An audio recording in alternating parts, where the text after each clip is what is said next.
All right, I think we're going to go ahead and get started. So today we're going to be, or I guess up next, we're going to be talking about machine learning made easy with AVEVA Advanced Analytics. So let's go ahead and get right into it. So a little bit about me to start things off. My name is Adam Fink. I'm a senior software developer on the Product Readiness Guild. I've been with AVEVA for about 10 years now. I started on the OSI soft side of the business back in 2015 on the technical support group, and then did things like technical support, field service, and then eventually product development. And in the last few years have now moved on to the Product Readiness Guild. So right now on the product readiness team, we're essentially responsible for working with customers on lighthouse projects, which is really, in simple terms, our early adopters programs. So let's go ahead and get right into it. So on the agenda for today, we're going to first off start with just talking about Connect and Advanced Analytics and where Advanced Analytics sort of sits in the Connect ecosystem. We're then going to talk about the different pre-built models and solutions that are available to us within AVEVA Advanced Analytics. And then we're going to jump right into a demo, a very dense demo, a lot to talk about, but a demo nonetheless, going through an example of configuring a model for Perfect Centerline and taking a look at some of the results that we can see from those models. And then finally, we're going to wrap up with a quick discussion on how we can take recommendations from the model and make them available in other aspects of Connect, like visualization and dashboards. So where does AVEVA Advanced Analytics sit sort of within the whole Connect ecosystem? If any of you were already at the Connect roadmap meeting or session about an hour ago, you saw something very similar to this, where there's sort of those key 5 pillars of Connect. And it's right there in the name. So AVEVA Advanced Analytics, we're talking about AI and analytics in this case.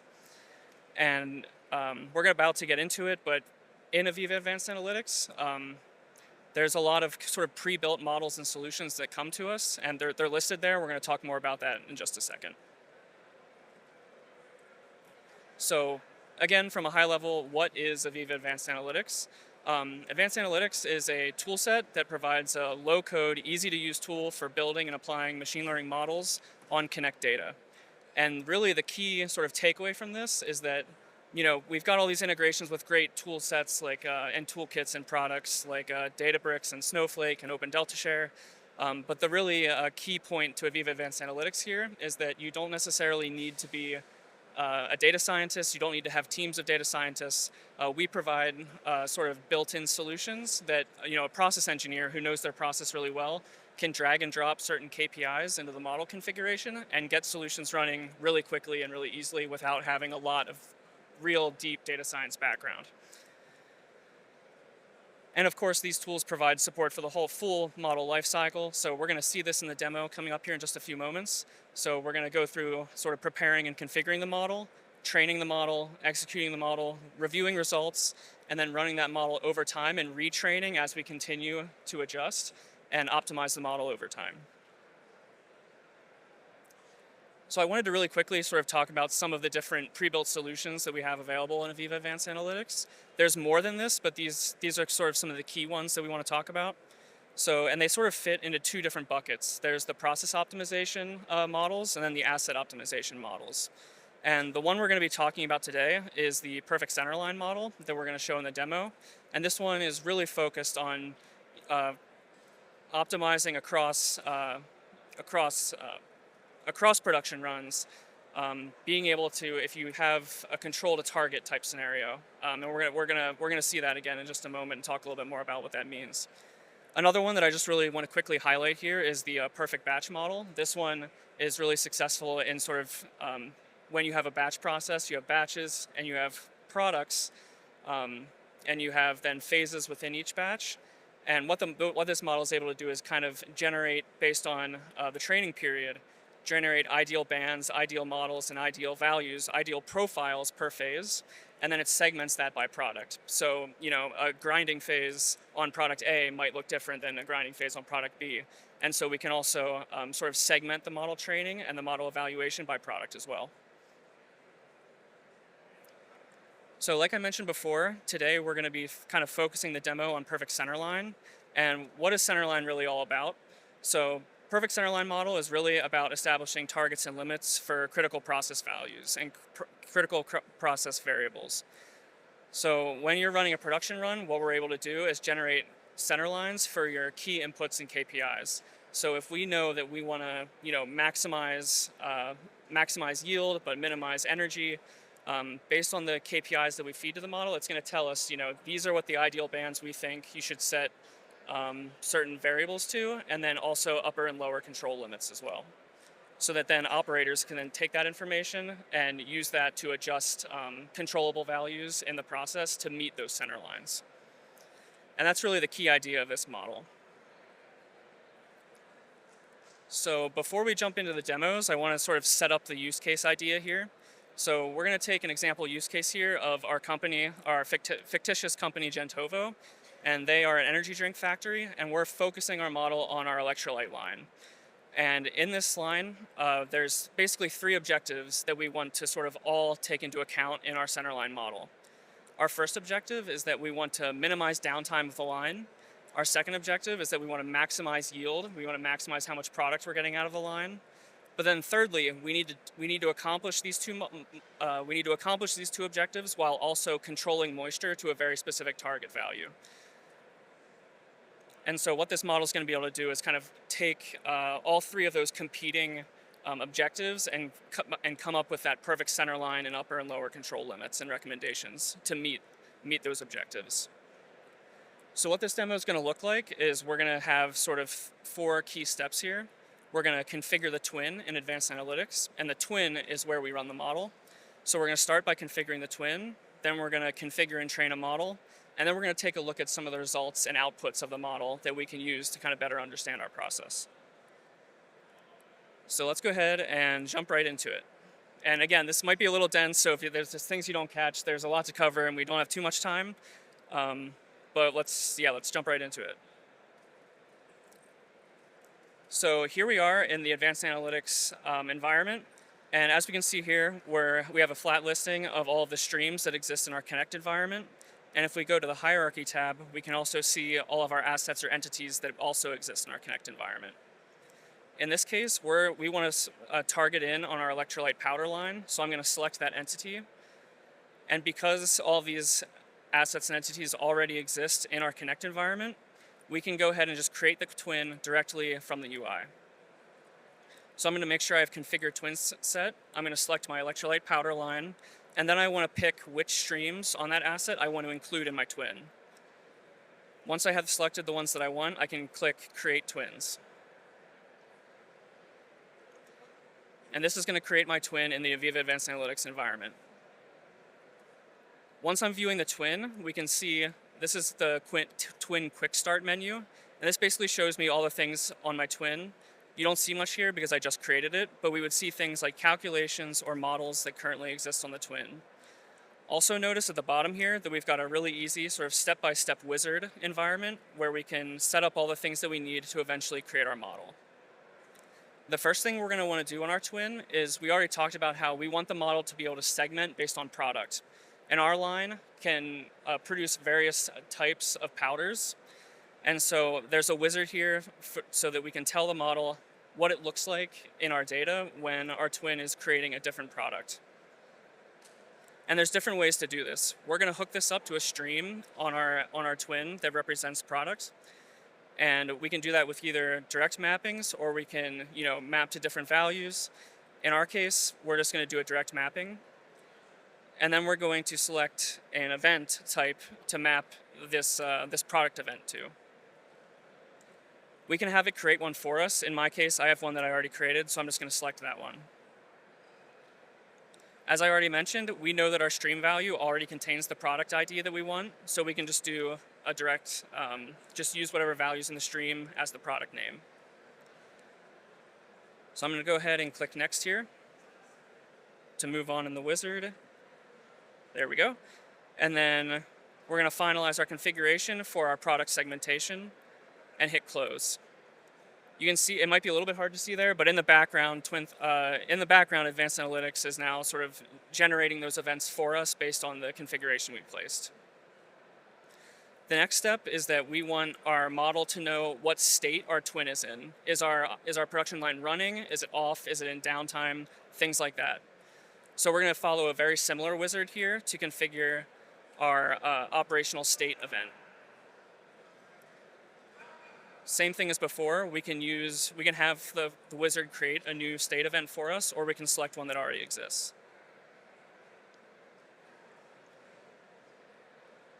Once we have our state event properly configured, we can go ahead and click Next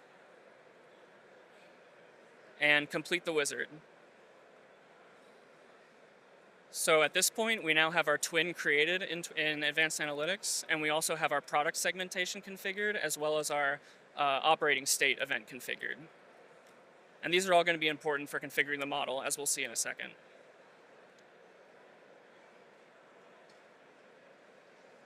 And one other thing to call out here is it might have been hard to see there, but on those two wizard panels where we configured those events, there was like a spinner, because in the background, Advanced Analytics is taking the stream data and generating events or event frames to represent which product is running at any given time and what operational state the twin is in any given time. So that was how we go ahead and configure the twins. So the next step is going to be to actually configure our model and train the model. So here we are right where we left off, and we're happy with our product and state configuration. And I just also want to call out here that I didn't include this in the demo, but I did also set up a couple calculations in Advanced Analytics to calculate the yield that's being produced by the twin, and also calculate downtime, because those are parts of my objectives that I want to include in the model as well. Once we're ready, we can go ahead and click Create Model. And I'm going to give the model a name and a purpose description. In this case, I'm just going to call it Electrolyte Powder Line, Perfect Centerline. And then we can select the type of model or the type of solution we want to use. In this case, we're going to use Perfect Centerline. Once we're in our model configuration, again, we see the sort of step-by-step wizard configuration here. And so we're going to start by configuring our objectives. As we mentioned before, our first objective is going to be yield. So I'm going to drag and drop my yield property into the model configuration, apply a dollar amount to what it means to reduce or improve yield by 1 unit, and tell the model that we want to maximize the yield. For the next objective configuration, we want our next objective to be downtime, and we want to minimize downtime. So here I'm just telling the model that for my second objective, we want to go ahead and minimize the downtime. And then our third objective was pretty interesting. In this case, we want to control the moisture to a specific target. So I'm going to make my third objective the moisture value. But then instead of maximizing or minimizing, I'm actually going to tell the model to try to control that value to a specific target. And we also have some upper and lower control limits that we want to stay in between. And I can actually, rather than just using static values, we can actually use stream values to represent those control limits as well. This particular solution supports up to 5 objectives. As you can see here, we're only using 3. We can also apply sort of objective weighting to those objectives. So in this case, we care a lot more about yield. If we have downtime, that's not great, but it's less important to us than yield. The next part is to actually add our KPIs. So what are the actual process values that we know impact these objectives? So there you can see I just selected all of them and dragged and dropped them over. Since we used the wizards earlier to configure the product segmentation and state, those fields are already filled out for us here in the model configuration. We don't need to touch anything.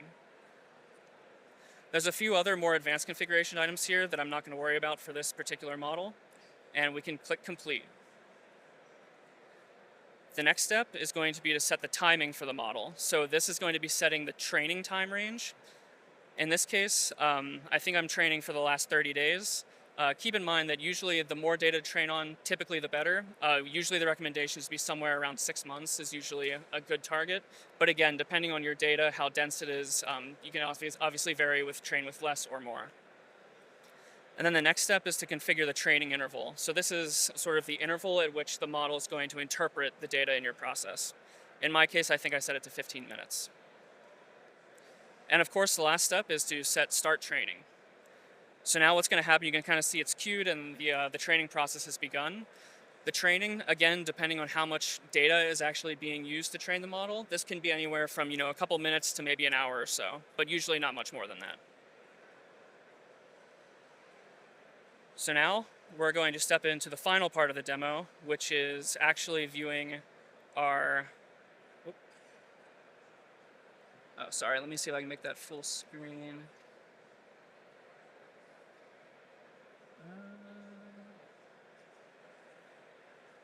Okay, I don't see full screen. Sorry about that.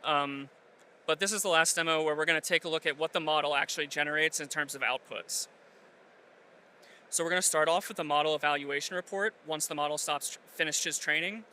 And the model evaluation report is based on those dollar values we placed on the objectives. The model is giving us an estimation of, if we were to follow the center lines, if we were to follow all the recommendations, this is an estimate per objective of how much we would expect to save over the course of a year, following the recommendations of this model.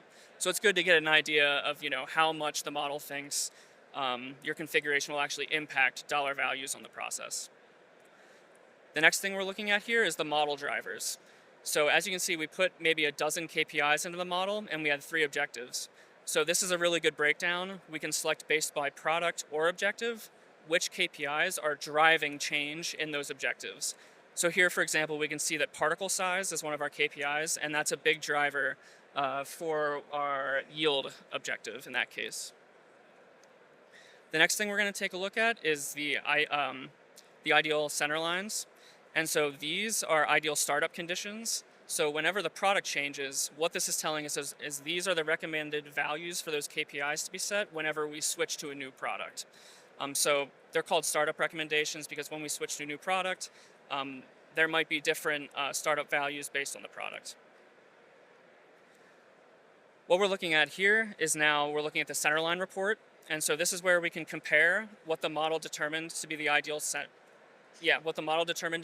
center lines compared to historical runs in the past. And here we're just viewing some data for some recommendations based on the current running product.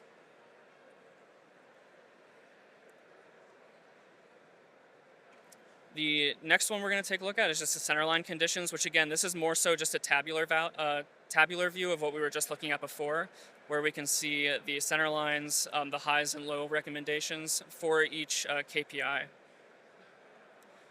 The other really interesting thing here to note is that we can also export these recommendation values and centerline values and get access to them programmatically via an API, so that we can include those recommended values in other products as well. And we'll see that in a second in Connect. And the final note I want to make here is that here in the centerlines report, again, we're seeing what the model is determined to be the perfect center lines, and we can compare it to best runs in the best historical runs. But one thing to note here is that we actually, as an operator, we can manually adjust the model determined center lines. And this comes back to that whole idea of AI assistance, but also human fact checked. So if the model is recommending a certain value for a center line, we run a few production runs, and an operator notices actually we get a little bit better if we tweak something. You actually have the ability in this model to adjust what the center line would be, and then the model, as it continues to train, will take those updated values into account. So the model will teach itself as new data comes in, but then you can also, as operators, sort of also make impact on how the model is being trained and operated as well. So I know that was a lot to cover. It was really quick. But hopefully you're getting the idea of the types of things that you can see. And again, this is all built-in solutions, so you don't necessarily need to be a data scientist creating all these solutions for yourself. The last thing I wanted to mention is, we went over it really quickly there, but those model recommendations and perfect centerline values can also be exported from Advanced Analytics, and they can be made available in things like Connect Visualization. And here we've got an example sort of dashboard here, where you can see at the top the dryer ideal KPIs, and in those radial gauges we can actually do color coding based on those recommended ranges. And then at the bottom trend line we can see what the model has determined the actual center line for moisture to be, and you can see our actual values for moisture are slightly below our center line, and that's likely because we can see the dryer airflow in the right side radial gauge. We're actually slightly below where we're recommending the airflow to be. So maybe, if an operator would see something like this, they would think, okay, maybe we can adjust the airflow and get us back closer to that center line. And so that covers everything that I wanted to talk about today. I know we covered a lot in a short amount of time. So some related sessions going on. Tomorrow, there's a breakout session that's going to talk a lot more about AVEVA Advanced Analytics and some of the solutions we have available. Okay. Awesome. All right. Thank you so much, everyone. Appreciate it.